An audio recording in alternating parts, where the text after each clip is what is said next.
Good day, my dear student. In this video, I'm going to show you on how to create your hands-on number 2. So this is the direction. So in hands-on number 2, create a new document in Microsoft Word. Type the following below. Then save it with the file name of year and section that is given.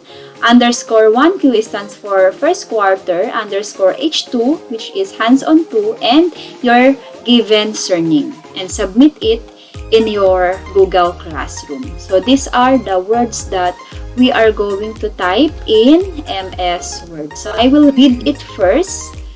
So by Helen Steiner Rice, A Book of Prayer. Prayer can be silent or audible, spontaneous or formal, memorized or extemporaneous, expressed private or with other members of a family, church, or organization, said or sung in a secluded location or walking on a crowded street while driving or riding in a car, dining or drifting off to sleep. Anytime and anywhere is a place for prayer. So let's get started. So open in the search box, open Word 2013. Okay, click open. Then click blank document. Okay, as you can see, we are going to type the given words na binasa ko kanina. Okay, so ito po yan. Okay, wait lang. So, ito type ko siya ng tuloy-tuloy. Gumamit ako ng enter key para mag-proceed yung cursor sa next line.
Okay.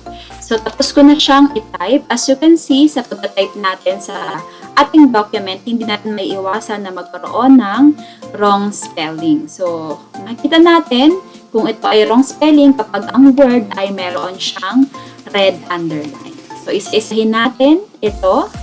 So, kapag merong ganyang word, select lang natin yung mismong words or text and then right-click natin sa mouse and then ito yung suggested word niya. So, ayan yung piliin natin because ito yung correct spelling. Ayan. So, marami akong mali. So, ito rin. Ayan. Pero, minsan, kapag merong word na naka-underline, hindi naman ibig sabihin wrong spelling yon. Minsan yung pangalan, yung proper noun, or ibang language, nagkakaroon siya ng, for example, nag-type tayo ng Tagalog, magkakaroon siya ng red line. Pero, make sure na basahin mo muna yun para ma-identify mo kung tama ba spelling niya or hindi. Okay? Okay, so tapos ko na tong ayusin. So, bago natin i-save yung ating document, make sure na basahin muna natin para ma-avoid natin yung pagkakamali. Okay? Minsan kasi, usually sa ating documents, lagi tayong nagkakaroon ng wrong spelling or wrong grammar.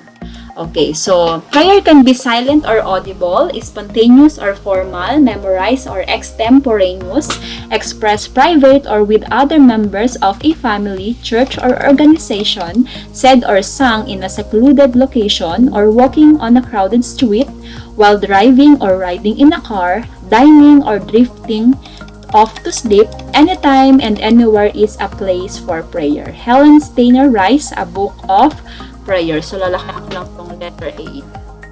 Okay, so after that, after natin i-type yung ating given sentence or words, i-save natin as a file. So, click Save As, and then we are going to save it in our computer. So, click Computer and click Browse. So, para mas madali natin makita, isi-save natin siya sa location ng desktop.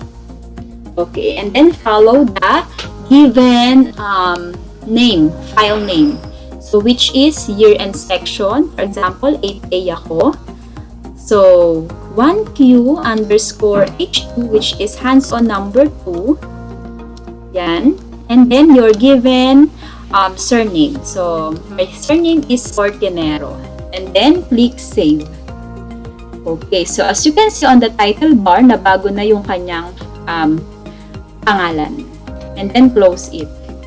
So, ito na yung ating hands-on number 2. You can submit it in your Google Classroom or to your ICF teacher. So, this is the end of our video. Goodbye and God bless.